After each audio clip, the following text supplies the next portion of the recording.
چکوال کو میں یہ کہتا ہوں جس وقت پورے پاکستان کا ٹورزم ختم ہو چکا ہوتا ہے، یعنی سنو فال سے راستے بند ہو جاتے ہیں اور پھر وہ مارچ اپریل مئی میں جا کے کھلنا شروع ہوتے ہیں، اس دوران چکوال میں بیسٹ ویدر ہوتا ہے۔ چکوال کو سٹی آف لیکس بھی کہا جاتا ہے۔ ان لیکس میں کلر کہار لیک، کھائی لیک، ڈھوکٹالیاں لیک، کوٹ راجہ لیک، کھوکھر زیر لیک اور بن امیر خاتون لیک سر فہرست ہیں۔ بن امیر خاتون کی شہرت کی ایک اور وجہ اس کے گرد و نواح کے پہاڑوں میں سے ملنے والے 32 ملین سال پرانے فوسلز ہیں۔ یہ آثار قدیمہ کی ڈکلیئر فوسلز سائٹ ہے۔ وہاں پہ ایک غار میں 1970 کی ریسرچ میں بتایا گیا ہے کہ ایک غار کے بیچ میں مختلف جانور، جن میں ڈائنوسارس بھی اور مختلف چیزوں کے ڈھانچے ایک ہی غار میں سے ملے تھے، اور وہ اتنے، آپ بھی اگر آپ اسلام آباد میوزیم چلے جائیں تو وہاں آپ کو چکوال سے نکلے ہوئے ایک ہاتھی دانت پڑا ہوا ہے جو 3 کروڑ سال پرانا ہے۔ چکوال کو تاریخی سیاحت کے حوالے سے بھی ایک خاص حیثیت حاصل ہے، جن میں شامل حال ہزاروں سال پرانے قلعے اور مندر ہیں، جس میں سر فہرست کٹاس راج ہے۔ کٹاس راج چکوال کی تحصیل کلر کہار سے 26 کلومیٹر دور چوا سیدن شاہ روڈ پر واقع ہے۔ یہاں پر پائے جانے والے مندروں کا ذکر مہا بھارت میں بھی پایا جاتا ہے۔ یہاں کا پانی ہندوؤں کے لیے ایک خاص اہمیت رکھتا ہے۔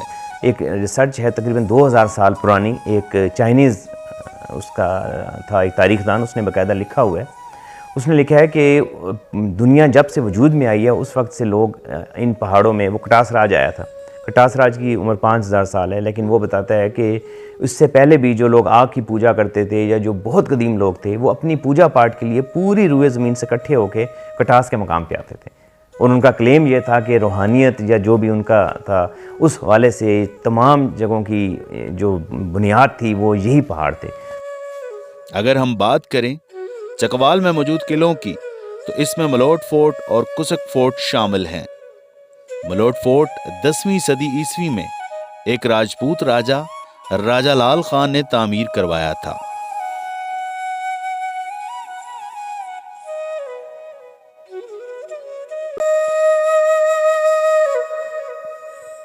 کسک فورٹ چوا سیدن شاہ سے 10 کلومیٹر دور کھیوڑا روڈ پر واقع ہے۔ یہ قلعہ جوت خان جنجوعہ نے تعمیر کروایا تھا۔ یہ مقامات نہ صرف سیاح بلکہ تاریخ پڑھنے والے طالب علموں کے لیے بھی ایک خاص اہمیت کے حامل ہیں۔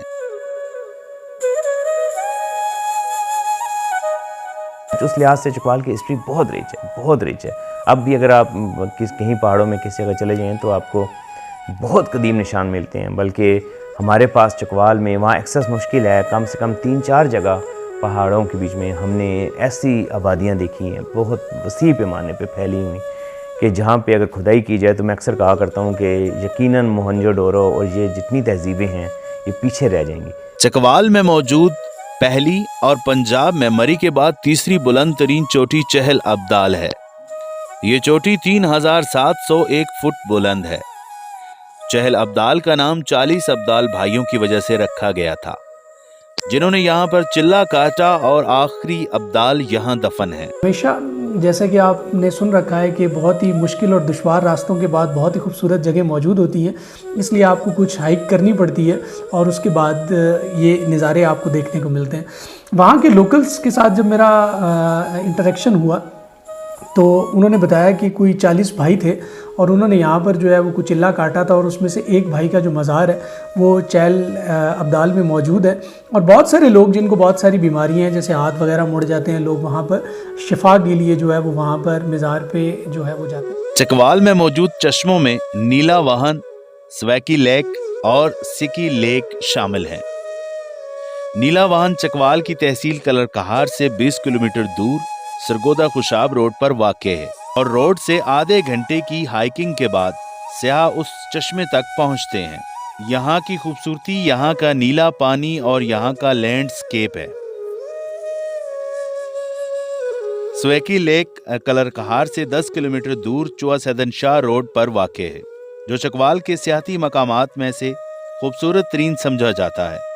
اس کا سبز پانی بہت ہی شاندار منظر پیش کرتا ہے۔